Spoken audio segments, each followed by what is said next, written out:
ये शरीर धोखा है।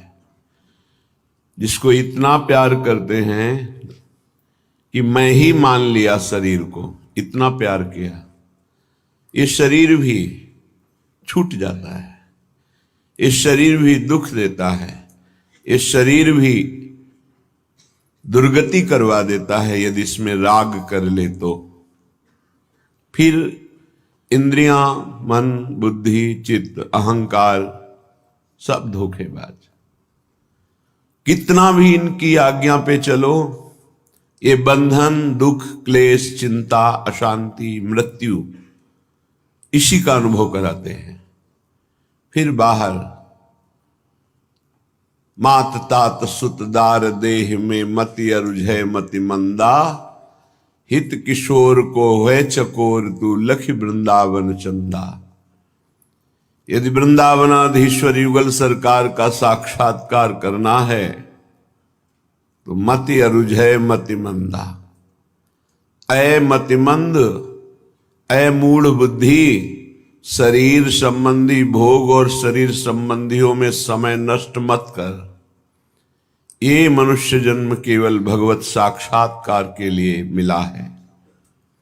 इसलिए उपासक एक एक वृत्ति का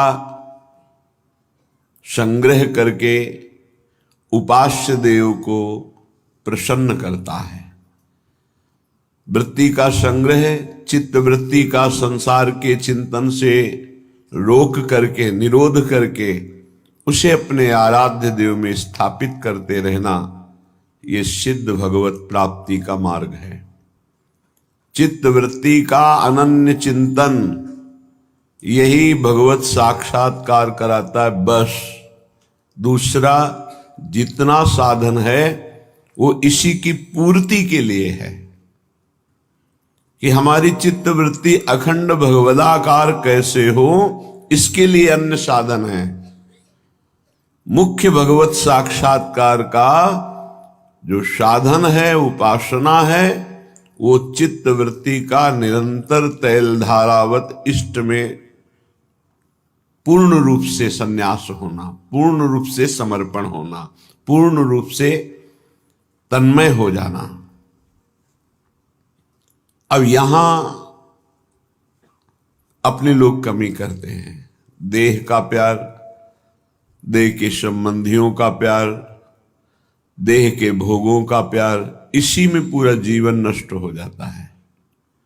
श्रीपाद प्रबोधानंद जी महाराज कह रहे हैं, जरत कंथा में काम दधदपि चकोपी न मनिषम, प्रगायन श्री राधा मधुपति रहा के लहरी, फलम वा मूलम वा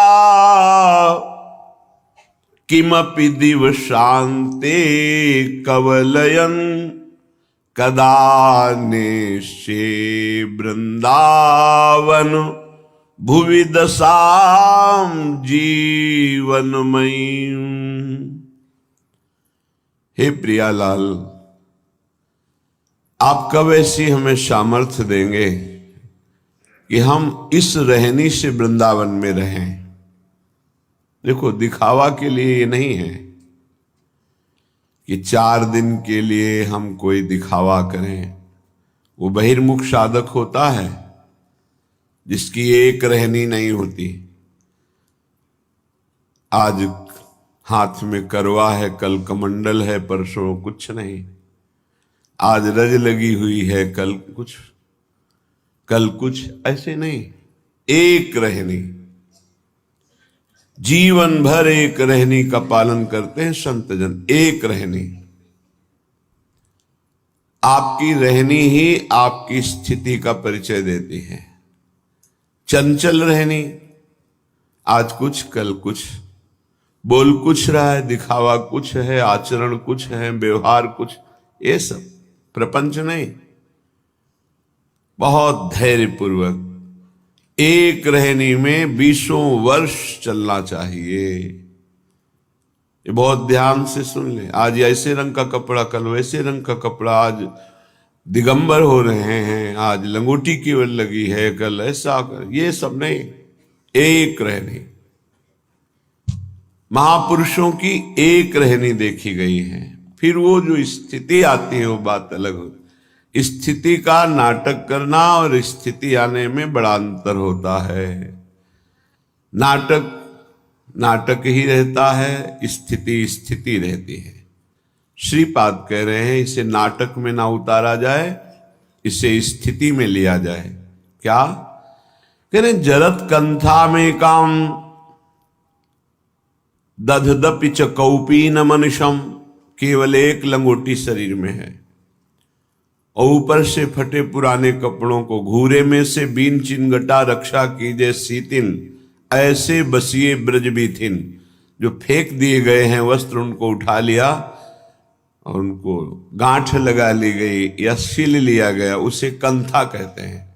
जो वस्त्र त्याग दिए हैं, जिन पर किसी का अधिकार नहीं है, वो प्रतिग्रह नहीं होता, उसे उठा लिया, यमुना में धो लिया, गांठें लगा ली, शरीर को ढक लिया। पहले ऐसा ही था, क्योंकि यहां आधुनिकता नहीं थी, बहुत मुश्किल होता था उदर भरना, वो ब्रजवासियों की टूक से ही होता था। एक शरीर में लंगोटी और जो त्याग दिए गए हैं ऐसे वस्त्रों का संग्रह करके ग्रंथि लगाकर या शिल करके और उसको शरीर में धारण करना। जरत कंथा में काम दधदपि च कौपीन मनुष्यम। एकमात्र उन पुराने कपड़ों की कंथा जो जोड़कर बनाई गई, और कौपीनवंता खलु भाग्यवंता, भगवान शंकराचार्य जी ने भी कहा है।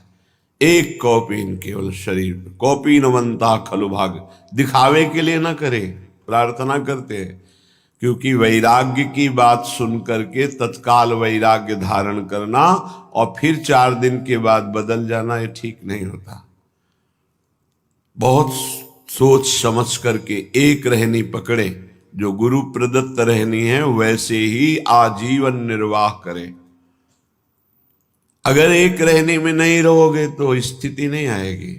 कभी सब कपड़े उतार दिए, कभी ऐसा पहन लिया, कभी टाट लगा लिया, कभी लंगोटी केवल है, कभी ये सब नहीं। एक रहनी गुरु प्रदत्त, गुरु ने आपको क्या दिया वैसे ही। जैसे एक रहनी में हमने देखा है बड़े महापुरुषों को।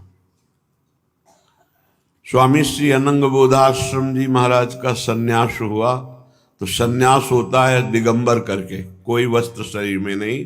गंगा जी में इतना बड़ा ही करुण प्रसंग होता है उस समय। इतना गंगा जी में खड़े करके गुरु पूछते हैं तुम्हारा कौन, ऐसे वो खड़ा होता है सन्यास, नारायण के सिवा कोई नहीं। 3 बार नारायण के सिवा कोई नहीं।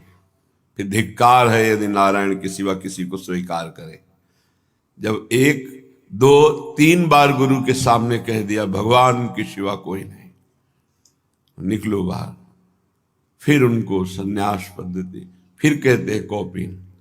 तो उनका गुरु जी एक बार उतरा दिया आपने, अपनी वैष्णव पद्धति में ऐसा नहीं, सन्यास पद्धति में। तो उनका लोक व्यवहार के, वो लोक कहाँ रह गया प्रभु? आपने जब कहा नारायण के सिवा कोई नहीं, तो अब मेरा लोक खत्म हो चुका है। ठीक है, तो चलो आश्रम।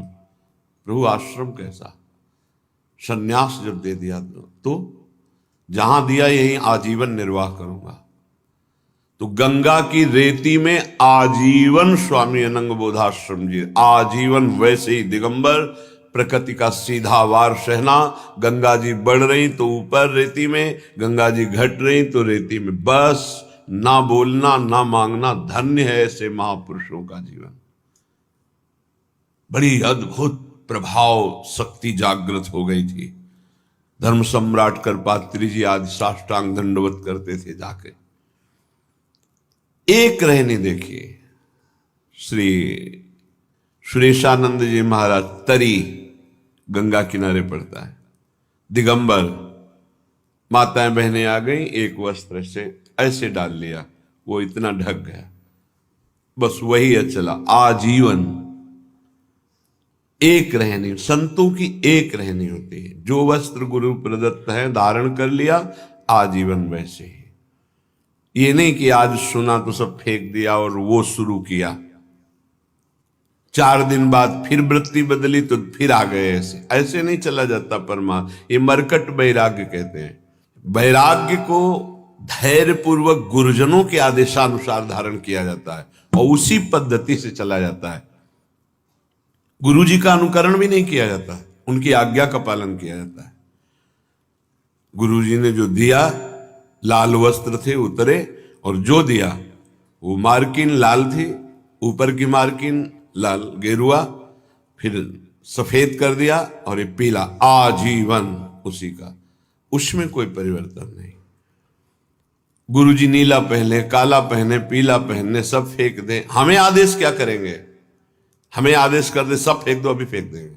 हमें आदेश करें अमुक वस्त्र धारण करो, वही धारण करेंगे।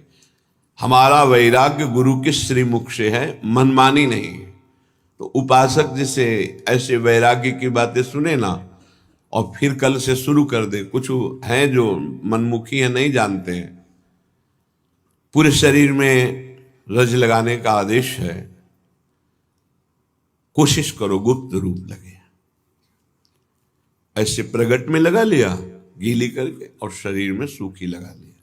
साधारण ऐसे व्यवहार में रहो, कोई तुम्हें जान न पावे कि तुम ऐसी भावना क्यों।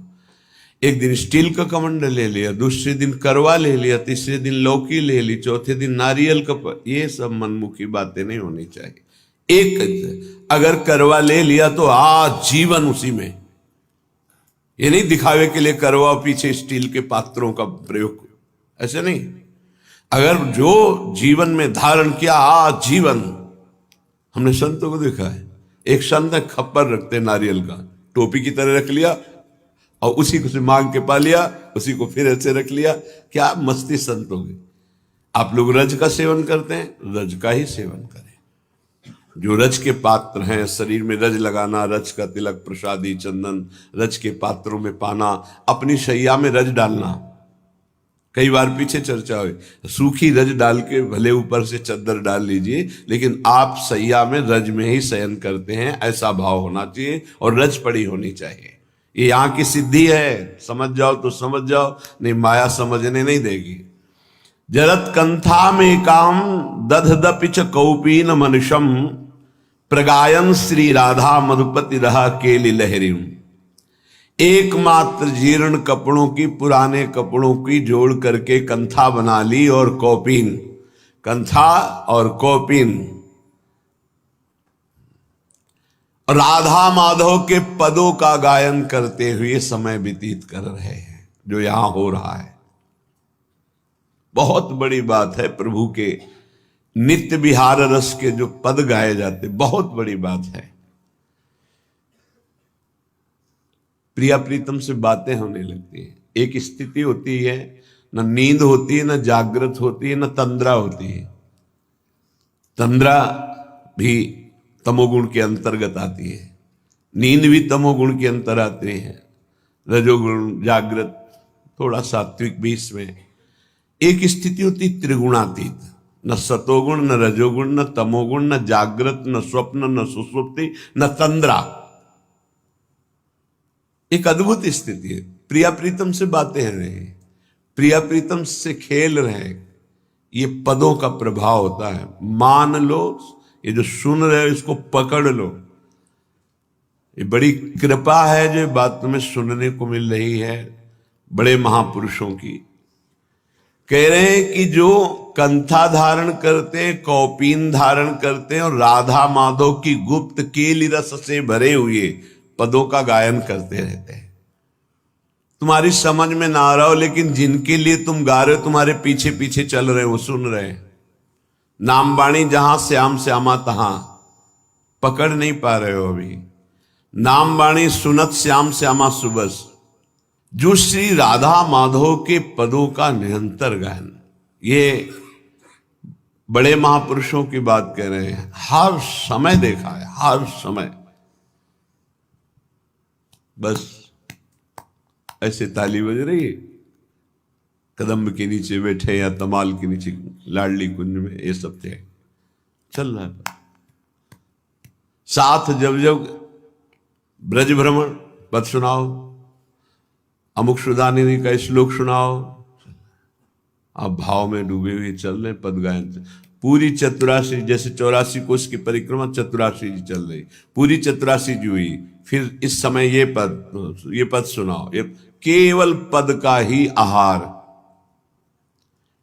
ललिता ललित बजावत बीना, गुण गावत सोई जीवन जीजे। पकड़ लो भाई, बहुत बड़ी कीमती बात है। ये जो पद आचार्यों के द्वारा ये बहुत बड़ी सिद्धि प्रदान करते हैं, बहुत बड़ा लाभ प्रदान करते हैं। नित्य एक बार यदि वृंदावन रसविलास का नित्य विहार का मंगल गा ले तो कभी अमंगल नहीं हो सकता। प्रथम यथामति प्रणवो श्री वृंदावन अति रम्य, श्री राधिका कृपा बिनु सबके मनन अगम्य, वर यमुना जल सींचन दिन ही शरद बसंत, विविध भांति सुमनस के सौरभ अलिकुल मंत, अरुण नूत पल्लव पर कूजत कोकिल कीर, निर्तन करत सिखी कुल अति आनंद अधि। पूरा पद है ये पद जानते हो, नित्य विहार का मंगल है। नित्य विहार का मंगल, ये जो प्रथम यथामति प्रणव, ये सब बातें छाती की हैं, पर कृपा होती तो, प्रेरणा होती तो बता देते हैं। इसका यदि रोज गायन करो 10 मिनट में हो जाएगा। अगर आप ऐसे गाओगे भाव से तो 15 मिनट बहुत बहुत लगेंगे। 15 मिनट गा लीजिए, आजीवन अगर रोज गा रहे हो, आजीवन के लिए लोक परलोक के सब अमंगल नष्ट हो जाएंगे। आपके जितने पूर्व पाप हैं सब भस्म हो जाएंगे, आपके वर्तमान की जितनी गलतियां सब क्षमा हो जाएंगी। आखिरी पंक्ति है, अति उदार वे सुंदर, सुरत शूर सुकुमार, जैसे हित हरिवंश करो दिन, दो अचल विहार। आपका अचल विहार दर्शन में सेवा करने में प्रवेश हो जाएगा। एक पद, यदि आप प्रातःकालीन वेला पर जय जय श्री हरिवंश व्यास कुल मंडना, रसिक नंदन मुख्य गुरुजन भय खंडना एक बार मंगल गा ले और घर से निकल पड़ो, तो कहीं कोई जीते विनायक शुभ अशुभ विघ्न करे नहीं, कोई विघ्न करे नहीं, कोई डरे कलिकाल कष्ट भय। कलयुग डरेगा, आप विचार कीजिएगा। अगर हमारी बात श्रद्धा पूर्वक मान लीजिए और नित्य कीजिए, 2 मंगल गाइए, एक नित्य विहार मंगल प्रथम यथामति प्रणवो और एक आचार्य मंगल जय जय श्री हरिवंश व्यास कुल मंडना। फिर आप देखो आपकी दिनचर्या कैसी आबाद होती है, कैसे मंगल जागृत होता है। पर वो भगवान की माया है, सुनोगे कान से निकाल दोगे, उसे पकड़ नहीं पाओगे। वही पकड़ेगा जो कृपा पात्र है। श्री राधा माधव की गुप्त केली रस से भरे हुए अद्भुत पदों का गायन करते हैं। क्या सौभाग्य, शरीर में वृंदावन की रज लगी है। कौपीनवंता खलु भाग्यवंता, कौपीन लगाए हुए हैं और पवित्र, परम पवित्र, ये जो प्रतिग्रह रहित तो वस्त्र हैं, परम पवित्र हैं, वो धारण। एक प्रार्थना है उपासकों से, जब तक आपका वस्त्र शरीर रक्षा के लिए समर्थ है तब तक दूसरा वस्त्र मत लो। क्यों लेते हो? 2 कौपीन 2 मार्किन नीचे पहनने के लिए, ऊपर के 2 वस्त्र बहुत, बस इसके अलावा बक्सा नहीं होना चाहिए कि तह लगा करके नहीं। ये गलती ना होने पावे जीवन में। अगर विरक्त भाव में हो तो जितने से शरीर ढकता है, और वो ढकने वाला कपड़ा जब तक नष्ट ना हो जाए, नष्ट ढकने की क्षमता नहीं रह गई, तब तक वस्त्र का परिवर्तन नहीं होना चाहिए। फट गया है तो गांठ मार लो, उससे शरीर ढके रहो। जरूरी थोड़ी कि तुम्हारे पास जो वस्तु तुम्हारे लिए है, नहीं, हम सेवक हैं, हमारे पास वस्तु आई उसका विस्तार से सबको जिसका अधिकारी उसको दे देते हैं। जैसे सूर्य प्रकृति से अपनी उष्ण किरणों के द्वारा जल संग्रह करता है और समय आने पर वर्षा देता है, ऐसा साधु होता है। जो संग्रह हुआ, जो ऐसे श्रद्धा विश्व दिए, वो उन्हीं में लगा दे। खाओ पियो, मौज करो, कीर्तन करो, मंगल करो, समाज का मंगल हो, स्वयं उसका उपभोग नहीं। ये बिल्कुल रहने को सीख ले वैरागी। गृहस्थ अपने धर्म से कमाए हुए ही वस्त्र का, भोजन का प्रयोग करे, चाहे जिस तीर्थ में जाए, न वहां कोई वस्त्र स्वीकार करे, न वहां कोई सेवा स्वीकार करे, न वहां का भोजन स्वीकार करे। अगर स्वीकार करे भोजन आदि, सेवा आदि, तो उसका अनुपात लगा के कि ये अगर हम बाहर खरीदे तो कितने का मिलेगा, 100 का, तो हम 100 रुपया वहां के ठाकुर जी में रख देते हैं। वो ले ना ले, 100 रुपया रख देते। गृहस्थ कभी किसी का नहीं, तो आपका सुकृत, आपका भजन सुरक्षित। विरक्त तो आपका सुकृत, आपका तप, आपका भजन सुरक्षित। जो श्रीपाद कह रहे हैं, फलम वा मूलम वा किमपि दिव शांति कवलयन, 24 घंटे में एक बार शाम टाइम, फलम वा मूलम वा किमपि दिव शांति कवलयन, फल मूल अथवा अन्न आदि कुछ भी मिल जाए 24 घंटे में एक बार पेट भरने के लिए पर्याप्त है। चलो श्री जी का प्रसाद 3 बार मिलता है, लेकिन प्रमाद स्थिति के लिए नहीं। अल्पाहार कीजिए और खूब भजन परायण रहिए। सच्ची मानिए बड़ा धोखा होगा अपने साथ यदि हम खान पान सुख सुविधाओं को स्वीकार करके भजन न करें। प्रिया प्रीतम के पद, प्रिया प्रीतम की सेवा, प्रिया प्रीतम के चिंतन से जो सेकंड क्षण रहित गया, हानि हरिवंश के नाम अंतर परे, लाभ हरिवंश उच्चरत बानी। तब सुख हरिवंश गुण नाम रसना रटत, और बहुवचन अति दुखदानी। वाणी से निकले तो प्रिया प्रीतम के पद, प्रिया प्रीतम का नाम, प्रिया प्रीतम की बात, नहीं तो और बहुवचन अति दुखदानी। और कुछ बोलोगे फंस जाओगे, माया तुम्हारे चित्त को विक्षेप में डाल देगी। फलम वा मूलम वा किमपि दिव शांते कवलयन। सुन लो, स्थिति से चलना। बोले बंद आज से, अब 10-5 दिन समय के केवल पाएंगे, और शाम के इतना पाएंगे कि सुबह दोपहर शाम अगर तीनों पाते थे उससे ज्यादा, तो भी भजन नहीं होगा।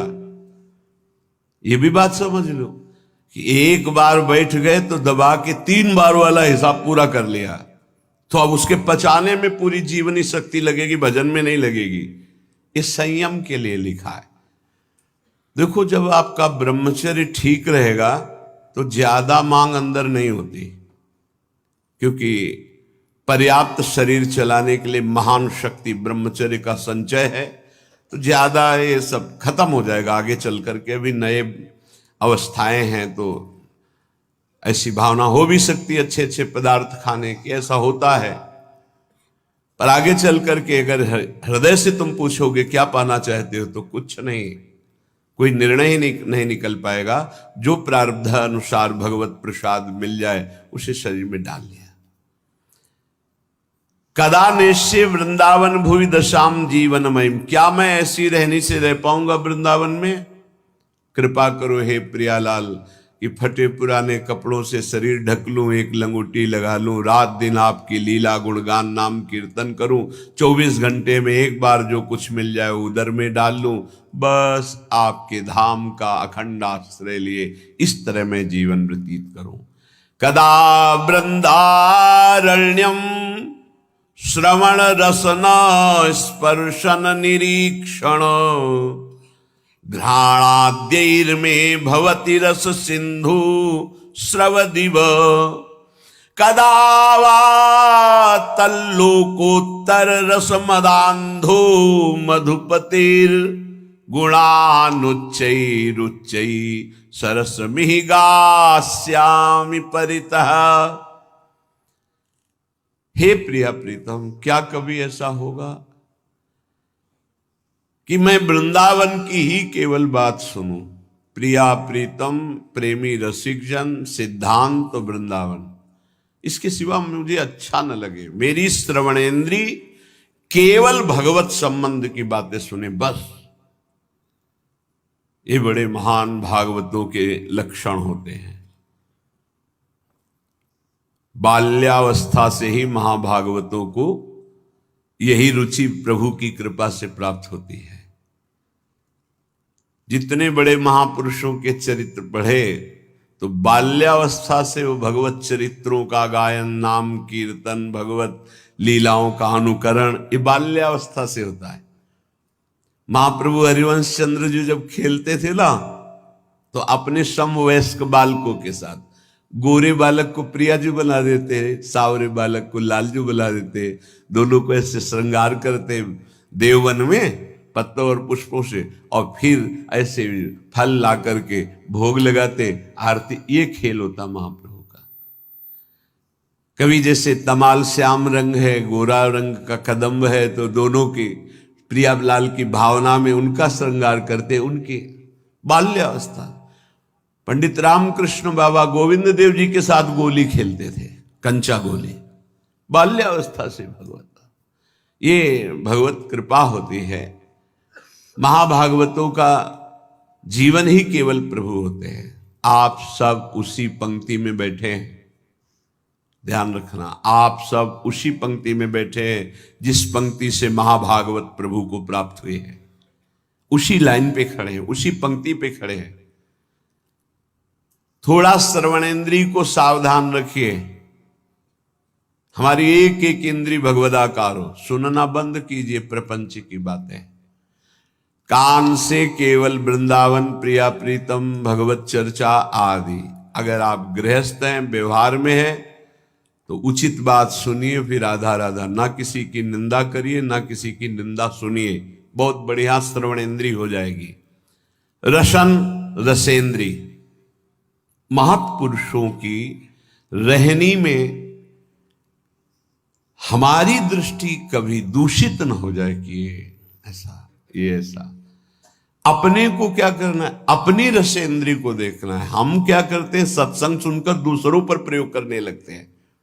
ये बड़ी बहुत कठिन है, महापुरुषों को पहचान पाना बहुत कठिन है, बहुत कठिन है।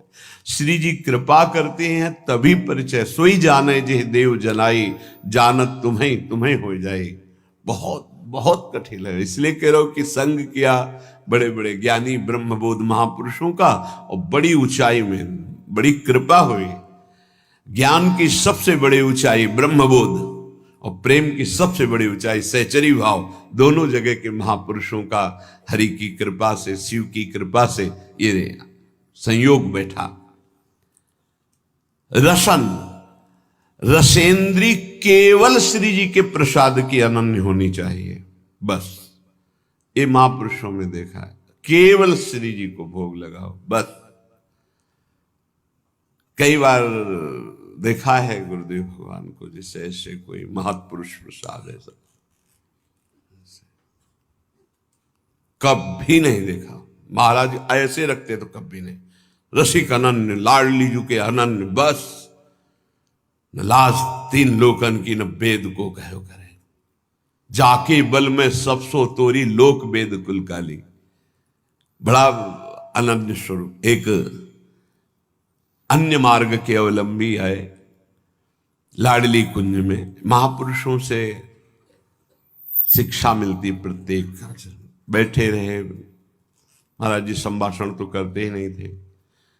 जहां कोई आता तो कहते पद सुनाओ, पद सुनाना शुरू कर। जब वो जाने लगे तो ऐसे महाराज जी से किया। महाराज जी 2 कदम पीछे हट गए। अयोग्य हूं, शब्द थे अयोग्य हूं। नहीं नहीं, आपका हमारा सौभाग्य होगा।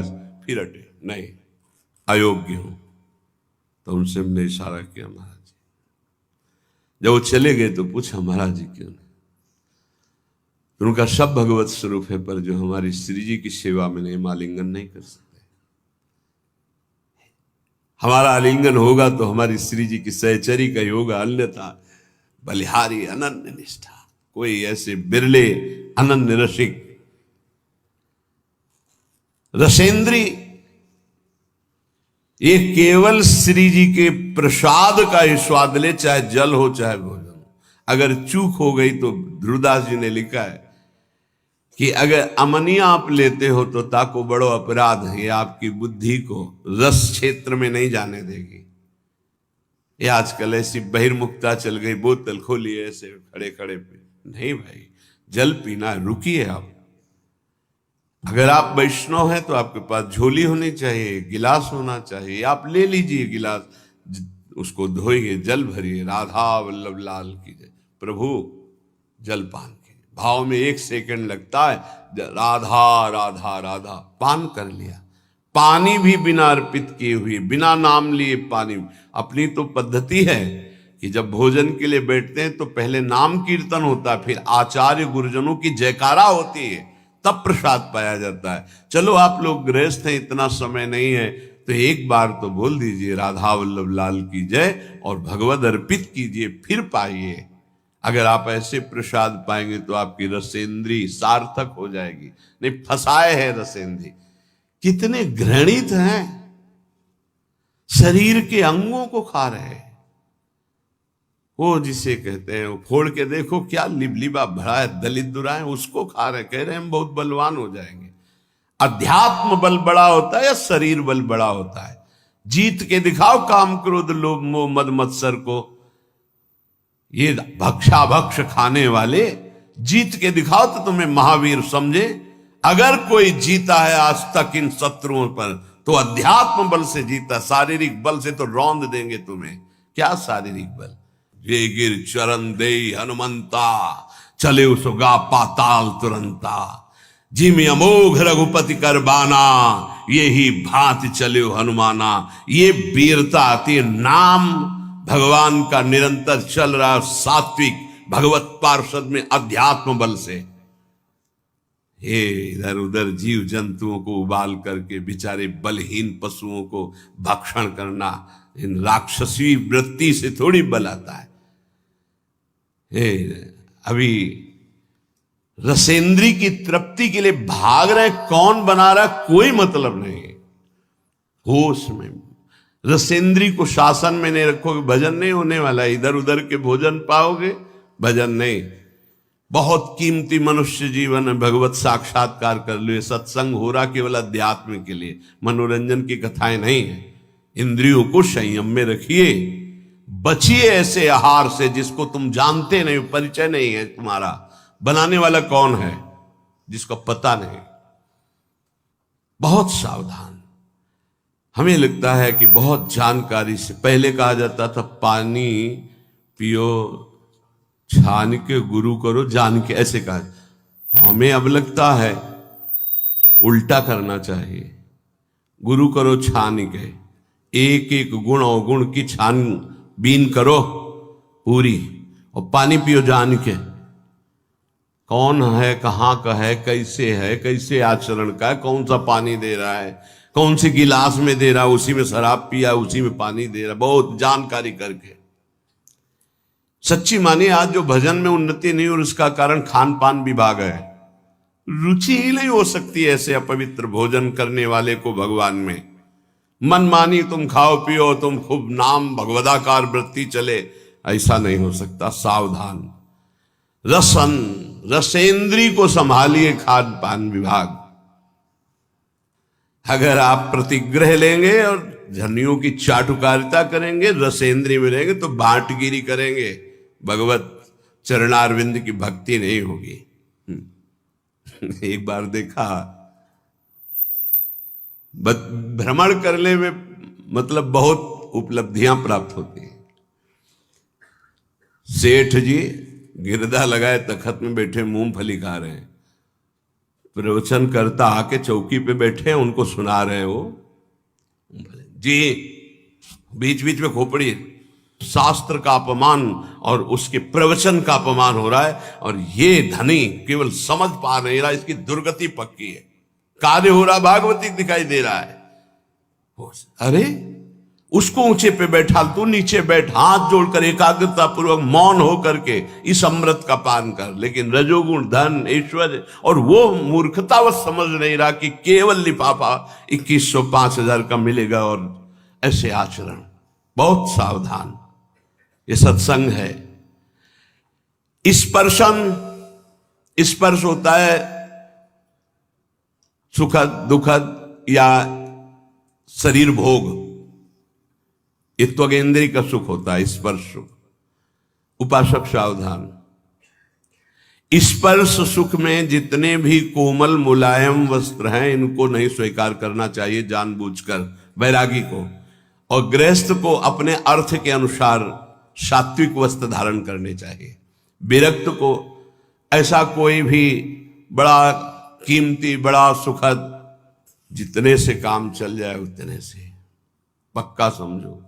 भगवान को प्राप्त करना है तो ये नियम बना लो, कम पैसे की चीज का प्रयोग करना, कम चीज का प्रयोग करना, जितने कम पैसे वाले से काम चल जाए उतने से अपने को चलाना, जरूरत पड़े तो दूसरे के लिए सुख संविधान कर देना, अपने वैसे ही रहना। स्पर्श सुख गृहस्थ में धर्म मर्यादा के अनुसार, विरक्त में पूरी लक्ष्मण रेखा के है। ये सुख सुविधाएं शरीर को कमजोर कर देती है, ध्यान रखना। जितना आप सुख सुविधा लोगे उतने कमजोर होते जाओगे।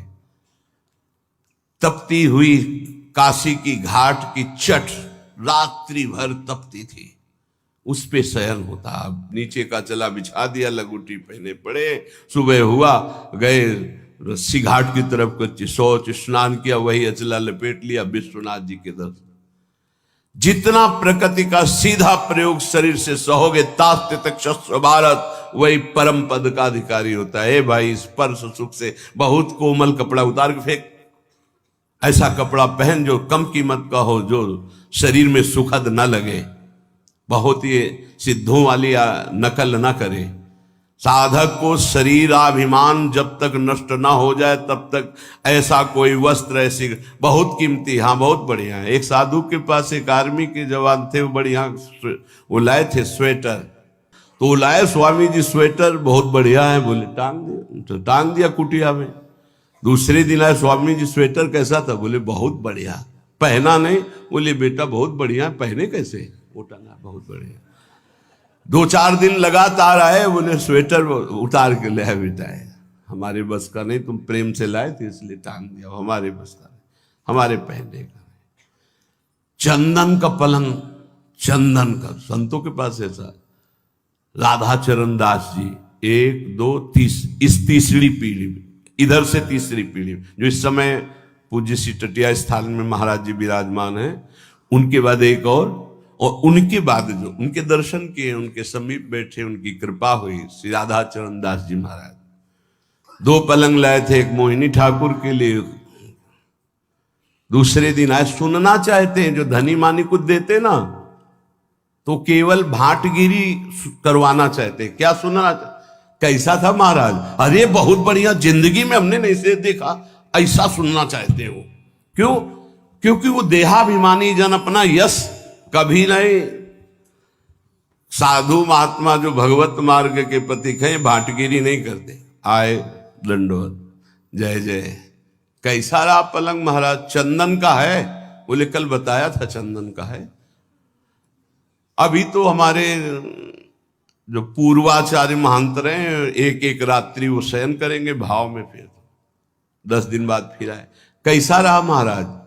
बोले अभी तो रखा, हम तो शयन किया नहीं। राधा चरण दास फिर चले गए, फिर अगले दिन आए। अब तो महाराज शयन कैसा रहा? वो कहलाना चाहते थे, अहो भाग्य, चंदन का पलंग। तो कहो रे लाओ, जो सेवक जन मैदान में डालो, केरोसिन डालो, आगे लगा दे, ऐसा रहा। और कहा दोबारा जो है चटिया स्थान में आप मत आना, राधा चरण दास जी महाराज। क्यों? ये संतों की रहनी। एक बार कोई बहुत बड़ी नृत्यांगना जो है गए, परिचय दिया गया कि अमुक हैं, बॉलीवुड में भी और ऐसे यहाँ के भी ऐसे। तो बोले नाचना चाहती हैं। तो बोले जानते हो किनकी सभा है? ये ललिता सखी की सभा है, जहां बिहारी जी नाचते। चल तुम्हारा कौन नाच देखेगा, जा यहां से। ऐसे भगा दिया। जो इस समय संसारी पुरुष जो है ना, साधुओं की भावना को नहीं समझते। यहां जब तक आप नाम जप नहीं करोगे, दैन्य नहीं होगे, तब तक आप श्री जी के सामने गा नहीं सकते। यहां जो गायन बजायन अगर आप एक पद गा लिए हो ना तो महारानी जी की बड़ी कृपा है। श्री जी का नाम नहीं, गुण नहीं, नहीं चल ये नहीं। तो यहां स्पर्शन, श्रवणेन्द्री, रसेंद्री, ये बहुत ध्यान देने योग्य बात है कि अपने को अपनी महारानी जू, अपने लाल जू, बस दूसरी चर्चा नहीं। जो दैन्य होके आया रोवा वहां, तो हमने देखा यहां पास हो गया। अहम जरा सा किया, हाँ, जहां मान गुमान लकुटले ठारी डरपत कुंज बिहारी, वहां आप गा रहे हैं। ध्यान रखना, महारानी जू यहां विराजमान महारानी जू हैं। क्षणक घ्राण में एक क्षण भी कोई सुगंध ऐसी मत सूंघना जो प्रियालाल को अर्पित ना हो। अभी आने लगेगा प्रियालाल के प्रति ठसक हमारे माई श्यामाजू को राज। ये कोई भी सुगंध श्री जी को अर्पित है। हाँ, ओ भाग्य, श्री जी को अर्पित नहीं है, नहीं, हमें नहीं ऐसी सुगंध सूंघनी जो हमारी प्रियाजू ने पहले स्वीकार ना किया हो। हमारी घ्राणेन्द्री पतिव्रत धर्म की तरह रसेंद्री, श्रवणेन्द्री, वाकेंद्री, भवती रस सिंधु स्रवदिव, आहा, तब वो लोकोत्तर रस सिंधु में डूबेगा। ये बात समझ लीजिए, लोकोत्तर रस सिंधु में। कदावा तल्लोकोत्तर रस मदांधो मधुपतिर गुणानुच्चैरुच्चै सरस्मि गास्यामि परितः। लोकोत्तर रस में मदांध होकर श्री राधापति के गुणों का उच्च स्वर से वृंदावन में या जहां भी है गुणगान करता हुआ जो जीवन व्यतीत होता है, वो प्रिया प्रीतम को प्राप्त हो जाता है। इस श्लोक का अर्थ, रसेंद्रिय आनंद, श्रवणेन्द्रिय आनंद, वाकेंद्रिय अनन्य, घ्राणेन्द्रिय अनन्य और प्रिया प्रीतम का जस गान कर रहे, नाम जप कर रहे, निश्चित प्रिया प्रीतम की प्राप्ति होगी। स्वानंद सच्चिद घन रूपता मतिर्यावन्न वृंदावनवासी जंतुषु, थोड़ा सावधानी का है। तावत प्रविष्टोपि न तत्र विंदते ततोपराधात पदवीं परात्पराम। यदि कोई किसी अभिमान में आकर वृंदावन वासी का अपमान कर दे, तो चाहे जितना दान पुण्य और तीर्थ याटन और सब कुछ कर ले, ये अपराध उसकी दुर्गति करवा देगा। तावत प्रविष्टोपि न तत्र विंदते ततोपराधात पदवीं परात्पराम। अगर परात्पर पदवी पे भी पहुंचने की योग्यता है तो भी भ्रष्ट हो जाएगा। बैकुंठ से कोई वापस लौटा हो आज तक प्रमाण नहीं, पर सनकादि का अपराध करने के कारण जय विजय को 3 जन्म असुर योनि में लेना पड़ा। तो या कह रहे हैं कि वृंदावन के कोई भी प्राणी का अपमान मत करना, ये सच्चिदानंदमय है, प्रियालाल के लाडले हैं, इनका अपराध मत कर देना। यदि वृंदावन में अपराध कर दिया किसी वैष्णव का और कृपा पात्र हुए तो बच जाओगे। कैसे कृपा पात्र, वही दंड विधान हो जाएगा। नहीं कह रहे तावत प्रविष्टोपि न तत्र विंदते ततोपराधात पदवीं परात्पराम।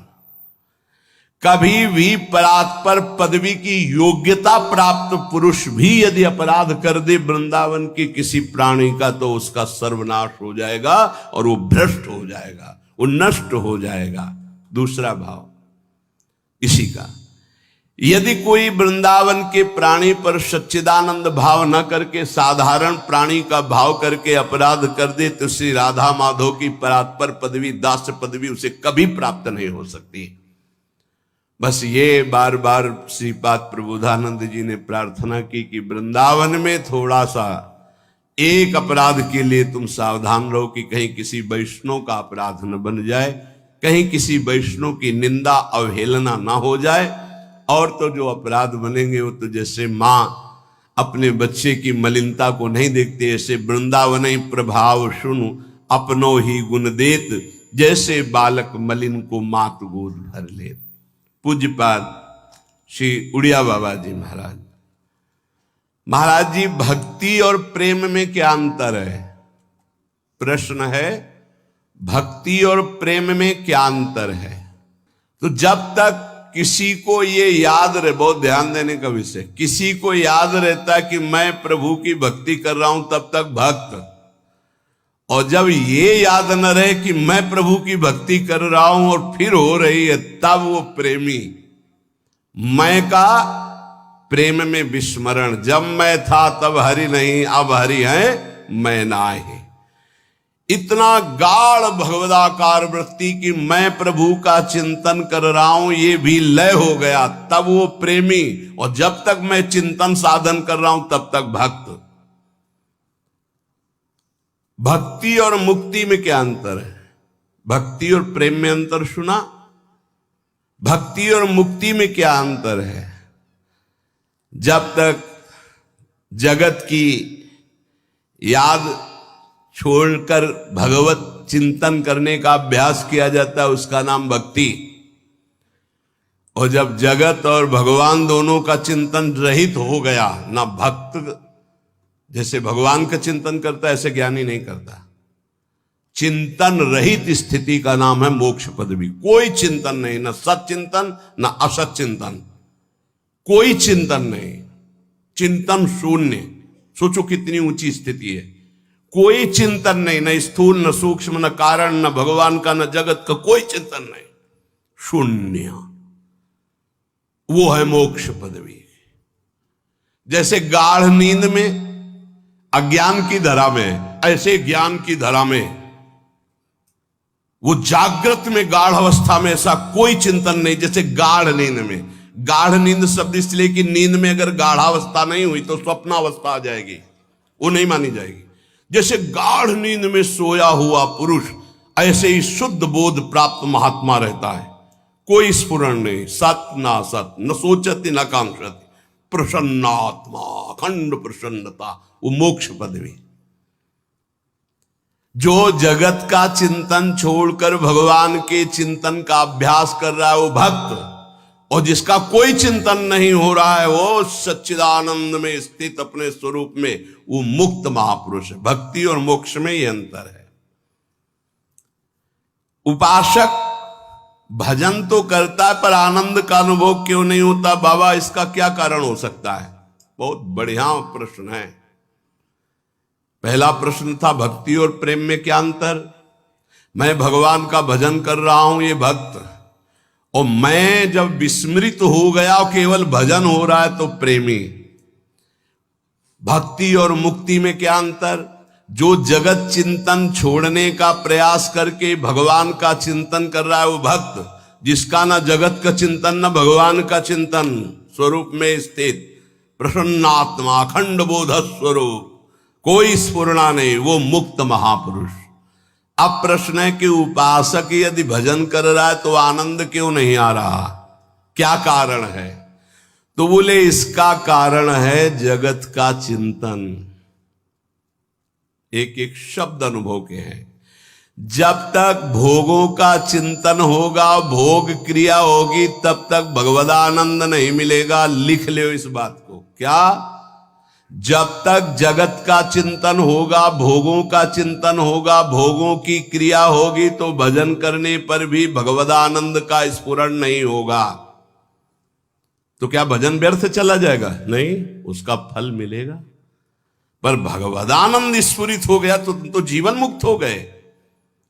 इसलिए अपनी वृत्ति को विषय भोगों के चिंतन से बचाओ, अपने शरीर को विषय भोग क्रिया से बचाओ, शरीर से सेवा करो, वृत्तियों से चिंतन करो, खूब सत्संग करो, भगवान की लीलाओं का गान करो, श्रवण करो, साधुओं के दर्शन करो, उनके वचन सुनो, और एकांत में रहकर गुरु आदेश से उपासना करो, तब तुम्हें आनंद प्राप्त होगा। फिर सुन लो, जगत का चिंतन, भोगों का चिंतन, भोगों की क्रिया जब तक होती रहेगी तो 2-4 माला से घुमाने से भगवदानंद की स्फूर्ति नहीं होती। इसलिए इष्टाकार वृत्ति करनी पड़ती है भगवदानंद की अनुभूति के लिए। तो तुम नाम जप करो, सत्संग करो, भगवत लीलाओं का गुणानुवाद करो, श्रवण करो, साधु महात्माओं का दर्शन, उनके वचन, एकांत में गुरुदेव प्रदत्त उपासना करो तो तुम्हारी चित्तवृत्ति में भगवदानंद स्फुरित हो जाएगा। ये साधन बताए। इन साधनों से इष्ट देव में ममता होने लगती, मेरी प्रियाजू, मेरे लालजू। और जिसको विषय कड़ुआ लगने लगे तो जान ले हम पर बहुत बड़ी कृपा हो रही है। क्या? अब मुझे नहीं चाहिए, नहीं चाहिए, अंदर से जिद आ जाए, मुझे नहीं चाहिए। जैसे कोई किसी को बमन दिखावे तो घृणा हो जाए, नहीं। ऐसे जब तुम्हें रमा बिलास राम अनुरागी तजत बमन जिम जन बड़भागी। बड़भागी महाभागवत वैष्णव जन हर भोग को वमन की घृणा की बुद्धि से देखते नहीं। जब आप ऐसे चलेंगे तो विषय भोग आपको घृणास्पद लगने लगेंगे। नहीं, छी, अंदर से आने लगेगा। नहीं, अभी अमृत जैसा चिंतन होता है। जब अमृत जैसा चिंतन प्रभु का हो और विष जैसा चिंतन संसार के भोगों का हो। ब्रह्मादिक के भोग सब विष सम लागत ताई। विष सम, जैसे बढ़िया खीर, रबड़ी, गुलाब जामुन सब बना रखा, कान में कोई विश्वास पात्र आदमी आके दे भाई हमें संशय है इसमें जहर मिलाया गया, अब एक कवल खा के दिखाओ, आप डर जाओगे। ऐसे ही महापुरुष कह रहे हैं हर विषय में आसक्ति रूपी जहर है, मत भोग। ये जहर जन्म जन्मांतर बढ़ता चला जाएगा। इष्ट देव की अनुभूति, रूप दर्शन, साक्षात्कार उसी को होता है जो विषयों के भोगों में ऐसी अरुचि हो जाती, विषवद, बमनवत, मलवत। ये उसी को होती है जो निरंतर नाम जप करता है, सत्संग सुनता है, भगवत लीला गुणानुवाद गायन करता है, श्रवण करता है, साधु दर्शन करता है, एकांत देश में गुरु प्रदत्त उपासना करता है। प्रेम मार्ग में चलने वाले उपासक को ना माया पर विचार करना है, ना प्रारब्ध पर विचार करना है। प्रारब्ध ज्ञानियों का होता है, माया पर विचार करने के लिए विवेक चाहिए। तुम्हारे लिए एक ही स्थान है, नाम जप। माया कैसी? हरि जाने। प्रारब्ध हरि जाने। अपने को क्या करना है? राधा राधा राधा राधा राधा राधा। महापुरुषों के वचनों को समझो। अपने उपास्य देव के नाम जप के सिवा प्रेम प्राप्ति के लिए और कोई भी बात सोचे ना। प्रेम मूल यह नाम है, प्रेमी रसिक जपते यह नाम, प्रेम मगन निज बन विश्राम, श्री हरिवंश जहां रहा है। सीधी बात पकड़ लो। प्रेम में यदि स्थिति प्राप्त करनी है तो नाम को पकड़ लो। प्रेम मूल्य नाम है, निरंतर नाम। जितना प्रेम बढ़ेगा उतने तुम्हें भजन में कमी दिखाई देगी, अपने में नीचता दिखाई देगी। ये प्रेम का लक्षण है। यदि कहीं प्रेम में विचार, माया, विवेक, प्रारब्ध, तो समझना चाहिए कि अभी प्रेम नहीं आया। प्रेम ये सब चिंतन करने के लिए समय नहीं देता। प्रेम मार्ग का पथिक तो बहुत ही निराला होता है। ऐसे जो निरंतर भजन में लगे हुए हैं वो प्रेमी गृहस्थ में रहते हुए भी बहुत बड़े महात्मा हैं। जो जंगल में रह के प्राप्त किया जाता है वो घर में रह के उसने प्राप्त कर लिया। उसने कोटि कोटि वंदना है उस गृहस्थ की जो निरंतर नाम जप करते हुए प्रभु से प्रेम। ऐसे दर्शन होते हैं, गृहस्थ आते हैं, आंसू चल रहे हैं, बस मुझे और कुछ नहीं चाहिए, प्रिया प्रीतम का चिंतन चलता रहे। बस चाहे जैसे बोल रहे हैं लेकिन हृदय तो शीतल है। प्रियालाल के लिए अश्रु प्रवाह कर रहे हैं, मांग रहे हैं प्रियालाल का चिंतन। ऐसे महापुरुष के लिए गृहस्थ और विरक्त में कोई भेद नहीं, जंगल और घर में कोई भेद नहीं है। प्रेम दो प्रकार का होता है, सक्रिय और अक्रिय। सक्रिय प्रेम वासना को लेकर के होता है, निमित्त। देखो प्रभु आपके सिवा हमारा कोई है नहीं, हमारी ये बात बना दो, हमारा संकट निवृत्ति। यद्यपि वास्तविक को केवल प्रभु को ही अपना मानता है, ये पक्की बात है, लेकिन वो प्रभु से चाहता है, इसलिए उसे प्रेमी तो कहा जाएगा, लेकिन वो सक्रिय है, क्रियावान, निमित्त, वो निमित्त रहित विशुद्ध सहज प्रेम नहीं है, सहज प्रेम नहीं है, ये सक्रिय है। ऐसे प्रेमियों की कोई खास गणना नहीं होती, मतलब इनका कोई खास महत्व तो नहीं माना गया प्रेमी जनों के बीच में। क्यों? क्योंकि जिस दिन इनकी वासना की पूर्ति हो जाएगी उस दिन से इनका लगाव कम हो जाएगा, ये सिद्धांत है। और जो निष्क्रिय प्रेमी होते, निष्काम, कोई निमित्त नहीं, ये भगवान को अधीन कर लेते हैं अपने, इनके संग डोलते हैं भगवान। जैसे कोई अत्यंत रूपवती है पर वो अन्य किसी से प्रेम करती है, तो क्या पति उसे अपने हृदय का प्रेम संपूर्ण दे पाएगा? नहीं दे पाएगा। कोई रूपवती नहीं है, गुणवती नहीं है, लेकिन अपने पति के अनन्य है, तो वास्तविक प्रीति को जानने वाला पति उसके हाथ बिक जाएगा। ऐसे हमारे श्री हरि है। यदि आप कहीं अन्य भाव रखते हैं कि मेरा ये काम बन जाए, मेरा ये काम बन जाए, मेरा ये काम बन जाए, हरि को ही बचते हैं माना, तो हरि आपकी वो इच्छा की पूर्ति करेंगे पक्का। जो इच्छा करियो मन माही, हरि प्रसाद कछ दुर्लभ नहीं, पर वो आपके अधीन होंगे नहीं, आप सौदा कर लिए हो। लेकिन जो कुछ नहीं चाहते हैं वो उस पतिव्रता पत्नी की तरह है जो केवल पति से प्यार करती, फिर पति को अधीन होना पड़ेगा उसके प्यार में। ऐसा वो पातिव्रत धर्म से युक्त अनन्य रसिक उपासक होता है जो अपने इष्ट को अधीन कर। ये जीवन का लाभ यही, क्या मांगोगे? संसार ये तो अपने आप पीछे पड़ा रहेगा। बात ये बाधा रूप में मिल जाएगा जिसे तुम मांगना चाहते हो। चलो तो आगे प्रेम मार्ग में। यदि आप प्रभु से कुछ नहीं मांगोगे तो सबके अधिकारी बन जाओगे आप। कुछ मांग लिया तो कुछ हाथ लगेगा, सब कुछ नहीं, और कुछ नहीं मांगा तो सबके अधिकारी बन जाओगे आपको, और अधिकारी के बन जाओगे, कुछ चाह ही नहीं रह जाएगी। सच्ची बात ना। नाम जप का ऐसा प्रभाव कि बाल भक्त ओम प्रकाश जी के जीवन चरित्र में पढ़ा गया। दिन प्रतिदिन रति खत्म होती जा रही संसार की। गजब की बात है कि 74 दिन तक कोई खान पान नहीं, सशरीर भगवान का आलिंगन प्राप्त किया। सशरीर, ऐसा नहीं कि कोई चिदानंद दे से, उसी शरीर से आलिंगन प्राप्त किया और फिर सखा भाव से मुक्त हो गए।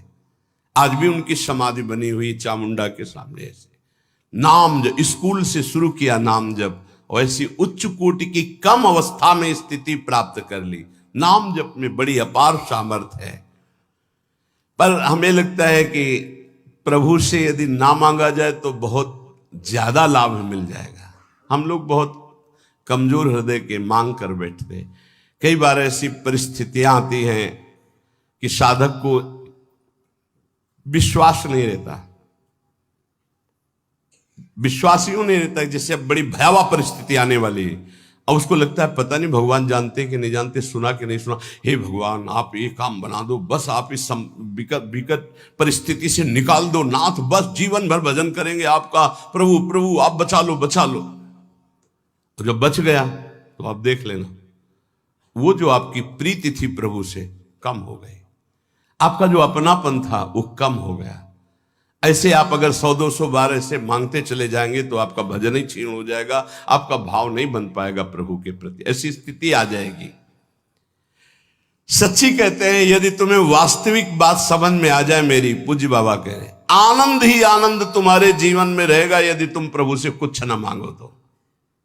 जाहि न चाहिए कबहू कुछ, नहीं चाहिए, नहीं चाहिए। वो स्वामी को अधीन कर लेता है। ये बात आप अच्छे से समझ। अगर आपने कुछ स्वीकार कर लिया तो वो फिर बिकेंगे नहीं, वो आप ना ना ना तो वो बिक जाते हैं। ऐसे उदार स्वामी, ये अंदर की बात है, पकड़ लो अगर पकड़ पा रहे हो। तुम मांगोगे तो कोई नाशवान, और जब आप मांगोगे नहीं ना, वो देख रहे हैं तुम जो हाय हाय कर रहे हो कि विपत्ति हटा दो, उससे ज्यादा उनको परेशानी है। आपको विपत्ति में वो नहीं देख सकते। बड़ा सर्वाश्चर्य, मैं मतलब कैसे तुम्हें बताए, वो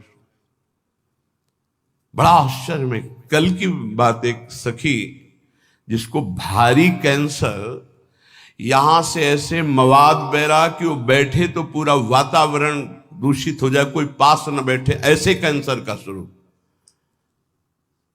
आए और शिष्य आए, उन्होंने कहा कि अब तो मैं मरने आई हूं, बस 2 महीने में डॉक्टर ने कहा मर जाओगे। और कल उनकी रिपोर्ट आई, बताई गई कि कैंसर ही नहीं है। जब उनको सब 1.5 साल से 2 महीने मरना था, 1.5 साल तो हो ही गए। अब वो कह रहे कि अगर 1.5 साल कोई स्फुरना ना हुई तो आजीवन के लिए खत्म। क्या लीला प्रभु की, केवल आश्रय, भगवत आश्रय। और वो ये नहीं चाहती है कि हमारा कैंसर ठीक, वो यही चाहती थी कि बस इस रज में प्राण निकले, मैं श्री जी की सेवा में जाऊं। तो श्री जी कहती है और सुनो हमारा यश, अभी और नाम जप कर लो और फिर आओ हमारे पास। एक बड़ा आश्चर्य देखने को मिलता है कि ये चीजें, विश्वास के लिए कह रहा हूं, ये चीजें मतलब जहां कोई गुंजाइश नहीं है, ऐसी स्थिति है कि जब पहले बार डॉक्टर देखता है तो कहता है बस जितने दिन हैं उतने दिन हैं। जहां दिनों की बात थी वहां 1.5 साल तो अब हो गए, और सब हट गया और स्वस्थ है, कोई दवा नहीं, आनंद पूर्वक ऐसे नॉर्मल दिनचर्या चल। ये क्या है? उन्होंने मांगा नहीं था कि मेरा कैंसर जाए, उन्होंने चाहा नहीं था कि मैं ना मरूं, वो बस यही चाहते थे कि जल्दी मरूं, श्री जी के पास जाऊं। श्री जी के सिवा उनका कोई भरोसा नहीं। उसका चमत्कार देखा। अरे यार, वो सब देख रही है, वो सब जान रही, काहे को मांगोगे, काहे को अपने प्रेम में कलंक लगाओगे? आगे से आगे वो देख रही। नारायण दो बात सो और अधिक नहीं बात, रसिकन को सत्संग नित, युगल ध्यान दिन रात। सचमुच सचमुच बाबा लिख रहे हैं, नारायण स्वामी कह रहे हैं कि भगवत प्राप्ति के लिए इन 2 बातों से बढ़कर और कोई बड़ी बात नहीं। रोज सत्संग सुनने को मिले और युगल सरकार का नाम जप करते हुए ध्यान करने को मिले। राधा वल्लभ लाल को हृदय ध्यान मुख नाम, भगवत प्राप्ति हो गई। 2 ही बात, रोज सत्संग सुनने को। रसिकन को सत्संग नित, युगल ध्यान दिन रात। तुम्हें हम बताते हैं कि जिनको ये भ्रम हो कि गोपी जनों से एक क्षण के लिए भी भगवान गए, तो कभी नहीं गए। पूज्य बाबा कह रहे, अरे भक्तों से एक क्षण के लिए भी कभी भगवान दूर नहीं होते। गोपी तो भक्तों की प्रेम ध्वजा है भक्ति की, इनकी ताकत क्या ये दूर जा सकते अपने प्रेमियों से? आप ये समझ लो कि आज भी जो भक्त भगवान के सिवा किसी से अपना परिचय नहीं रखते, भगवान उनसे एक क्षण भी दूर नहीं। और फिर वृंदावन तो इनका घर है, वृंदावनम परित्यज्य पादमेकम न गच्छति, तो कैसे कहा जा सकते हैं? भक्त के अधीन भगवान है, ये वैसी भक्त की बात है जो कभी भगवान से कोई मांग नहीं करता है, उन भक्त की बात है। आप देखना चाहते हो कि वृंदावन में भगवान साक्षात यहां विराजमान है, अपना संबंध किसी से मत रखो, न देह से और न देह भोगों से, न देह संबंधियों से। अगर मिल न जाए तो कहना। उन गुरु जी का नाम रघुवंशी, शायद रघुवंशी या कुछ ऐसा ही नाम, ये जो धर्म सम्राट करपात्री जी का विद्यालय, संस्कृत विद्यालय है, जो बड़े बड़े महापुरुष जन उनसे पढ़े हैं, उनका ऐसा ही नाम। वो पहली बार जब काशी से वृंदावन आए, बड़े ही महाभागवत, नाम जापक, धर्म मर्यादा के अनुसार गुरु रघुवंशी, जो क्या है सब स्मरण हमें नहीं है। वो जब आए वृंदावन, तो उस समय और वृंदावन का स्वरूप लता पता सब, तो सीधे पहुंचे जुगल घाट। ये रोड नहीं बना हुआ था, तो उधर से ये पता चला कि परिक्रमा मार्ग में है कहीं, तो यहां था करपात्री जी का, तो युगल घाट पहुंच गए। वहां जब पहुंचे तो अंधेरा होने लगा था, तो सोचा किससे पूछो, वहां कोई दिखाई नहीं दे रहा। तो पहली बार आए थे, नया नया खुला था धर्म सम्राट करपात्री जी का ये जो संस्कृत विद्यालय, उसमें वो आचार्य रूप में आए थे। देखा एक पीतांबर पीत वस्त्र धारण किए हुए, हाथ में जैसे गुरुकुल में पढ़ता हुआ विद्यार्थी। कहा गुरु जी दंडवत। दंड हमें लगे कि गुरु जी तुमको जानना चाहते हो। बोले आप मैं विद्यार्थी हूं, सेवा कुंज में रहता हूं। उनको क्या पता क्या सेवा कुंज। अच्छा, वहां कोई गुरुकुल होगा? नहीं, वहां मेरी सेवा रहती है, वहां सेवा में रहता हूं, विद्यार्थी हूं। तो गुरु जी आपको जो संस्कृत विद्यालय में जाना है वो मैं जानता हूं। अच्छा, उसी की तो खोज कर रहे थे। आओ कच्चा रास्ता बना, ये आप जाओगे 500 कदम के बाद आपको मिल जाएगा। तो उनका तुमसे मिलना चाहे तो कभी, गुरुजी हमारी सेवा रहती, सेवा कुंज में आप कभी आके मिल लेना। ठीक है। अब वो गए, जब वहां पहुंचे तो उनको बार बार वो शब्द गुरुजी गुरुजी गुरुजी, बार बार वो मृदु शब्द। तो वहां जो कुछ विद्वान ब्राह्मण, उनसे कहा कि मैं एक बार उस विद्यार्थी को धन्यवाद देना चाहता हूं, मैं बहुत व्यथित था कि मुझे कैसे, तो सेवा कुंज उसने बताया है। तो वो लोग आए से, तो कहा ये तो श्री जी का, यहाँ तो आसपास कोई विद्यालय नहीं, आसपास तो भगवान के प्रेमियों के वास हैं और भगवान के श्री विग्रह विराज। तब उनके मन ये साक्षात नंदनंदन थे, साक्षात पहली ही बार में उन्होंने ये हम उनके श्री मुख से सुना। बिल्कुल वयोवृद्ध से सब पकड़ के लाए हुए थे स्वामी अखंडानंद जी के उसमें, तो उसमें बैठ करके वो ये कि वृंदावन की पहली कृपा अनुभूति मुझे साक्षात श्याम सुंदर का ऐसा। तो यहां यदि अन्य आश्रय अन्य संबंध रहे तो बहुत जल्दी भगवत साक्षात्कार हो जाए। श्री नथियाबाई जी कोई संबंध नहीं, किसी से नहीं, या आए सेवा कुंज के पीछे उनका छोटा सा अब निर्माण हो गया। तो उपला बीन लेती, चून मांग लेती, मोटी रोटी बनाती, किसी एक संत को पवा देती, धीरे धीरे छोटी सी कुटिया धीरे धीरे मांग करके, बस कोई संत पहुंच जाए 1 बजे 2 बजे 4 बजे, भाई जी राधे राधे, भूख लगी भाई जी, भिक्षा मिलेगी, रुक बाबा, तुरंत व्यवस्था करती और पवाती। अब धीरे धीरे ऐसा कि पूरे गांव में जाती, आटा मांग के लाती, कंडा बीन के रखती, 10-20 संतों को पवाती। एक दिन बैलगाड़ी में वो मांग करके जो चून आदि कंडा आदि सब ला रही थी। संध्या का समय हो गया, कच्चा मार्ग था, वर्षा होने लगी, छाता लालटेन लेकर के, क्योंकि आटा संतों का है, लकड़ी संतों की अगर भीन जाएगी तो कल भिक्षा नहीं होगी। ए माई ये छाता ले, हम तो नव अवस्था के हैं, हमें कोई फर्क नहीं। अरे नहीं लाला तू भीन जाएगा, बड़ा सुकुमार है तू, नहीं ये नहीं। और भींजते हुए लालटेन आगे लेकर के चले। कुछ समझ में नहीं आया। जब वहां नथियाबाई अपनी कुटिया में पहुंच गई, वो गली से निकल गए। जब दूसरे दिन दर्शन करने गई तो वही छाता वही लालटेन लिए बिहारी जी उनको दिया। अरे बोले तू था, मैं तो समझ ही नहीं पाई। ये वृंदावन धाम है, रोज ठाकुर जी मिलते हैं, पर बड़े लीला बिहारी हैं। अगर किसी से संबंध रखते हो तो देख नहीं पाओगे, और अगर केवल उनसे संबंध रखते हो तो पक्का समझो कोई ऐसा वृंदावन वासी जो प्रियालाल का अनन्य है, ये नहीं कह सकता कि मुझे प्रियालाल का सानिध्य नहीं मिला। ये घर है उनका, आपका कोई और है, आपकी कोई ठौर है, इसलिए ये छुपे है, नहीं तो पक्का वृंदावनम परित्यज्य पादमेकम न गच्छत। यदि अन्य कोई चाह नहीं, अन्य कोई संबंध नहीं, तो फिर ये वृंदावन बिहारी तुम्हें दर्शन दिए बिना कैसे रह सकते हैं। ये सर्वव्यापक भगवान है एक तरफ ज्ञानियों के लिए, लेकिन प्रेमियों के लिए उनके लाडले प्रगट ठाकुर है। ये भक्तानुग्रह विग्रह है, इसलिए जो इनकी भावना में रहता है वो टकराते रहते किसी किसी रूप में। रोज मिलते रोज। देखो पहचानो, इसीलिए कहते होश में रहो, ये वृंदावन धाम है। इसलिए उपासक को श्री धाम का यदि सानिध्य मिल गया है तो सानिध्य का लाभ लीजिए। किसी की निंदा मत कीजिए, किसी का अपमान मत कीजिए, खूब नाम जप कीजिए। श्रवणेन्द्रीय, रसेंद्रीय, घ्राणेन्द्रीय, वाकेंद्रीय, जनेन्द्रीय, इनको भगवत प्रसाद से संयम में रखा जाए।